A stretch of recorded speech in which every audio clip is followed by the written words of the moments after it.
நான் சொன்னேன்ல மாற்றுத்திறனாளிகளுக்காக ஸ்பெஷலா பட்ஜெட்லயும் தேர்தல் அறிக்கையிலயும் அதுக்காகவே ஒரு சிறப்பு கவனம் செலுத்தி பாட்டாளி மக்கள் கட்சி வெளியிட்டு இருக்கிறாங்க. அதெல்லாம் மாற்றுத்திறனாளிகளுக்கு ரொம்ப ரொம்ப உபயோகமா இருக்கும். ஏன்னா அவங்கள பத்தி யாருமே நம்ம ஒரு மனிதனை பற்றி யோசிக்கிறது தான் மனிதத்துவம்னு சொல்லுவாங்க. நம்மளை நம்பி வரவங்களுக்கு சரியாக நம்ம மனிதத்துவத்தோடு நடந்துக்கணும், நம்ம அவங்கள காப்பாற்றணுங்கிறது தான் ஒரு தலைவனோட கடமை. ஆனால் இன்றைக்கி சட்டசபையில் சௌமியாக்கா பேசும்போது ஹேட்ஸ் ஆஃப் சௌமியாக்கா, நான் மறுபடியும் ஜெயலலிதா மேடத்தையே மறுபடியும் பார்த்த மாதிரி எனக்கு அப்படி பூரிச்சு போயிடுச்சு.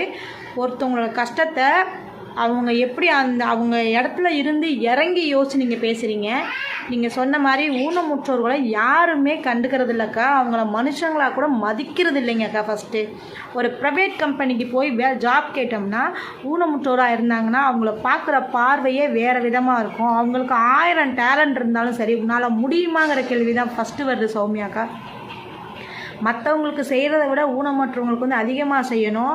34 பேர் 40 பேர் கரூர் கூட்ட நெரிசலில் செத்து போயிட்டாங்கன்னு சொல்லி கவர்மெண்ட் ஜாப் கொடுக்க தெரிஞ்ச இந்த கவர்மெண்ட்டுக்கு ஊனமுற்றோர்கள் எத்தனை பேர் எக்ஸாம் எழுதி சர்டிஃபிகேட் வெரிஃபிகேஷன் வரையும் போயிட்டு வேலை கிடைக்காம வந்துடுறாங்க. ஆனால் அவங்களுக்கு இத்தனை % ஒதுக்கீடு இருக்குது, அத்தனை % ஒதுக்கீடு இருக்குதுன்னு சொல்கிறாங்க.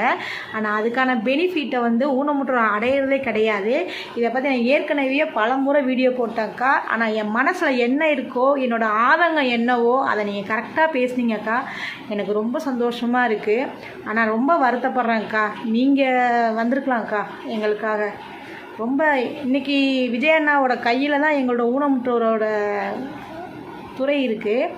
ஆனால் 2025 பதிஞ்ச 2000 ரூபா பணம் இந்த 2026 முடிய போகுது. இன்னும் ஃபண்டு வரலன்னு சொல்கிறாங்களே தவிர எதுவுமே இப்போ வரையும் எங்களுக்கு கிடைக்கல. எதுவுமே நாங்கள் எழுதி போட்டதுக்கெல்லாம் வெரிஃபிகேஷன் பண்ணுறாங்களே தவிர இப்போ வரையுமே எதுவுமே ஊனமுற்றோருக்கும் செய்கிறது கிடையாதுக்கா. ஒரு ரேஷன் கடையிலேருந்து 3/4 பேர்த்துக்கு கொண்டு போய் வீட்டில் போடுறாங்கன்றாங்க. ஆனால் வீட்டில் போய் நிறைய பேர்த்துக்கு கொடுக்குறாங்களா அப்படிங்கிறதே தெரியலக்கா.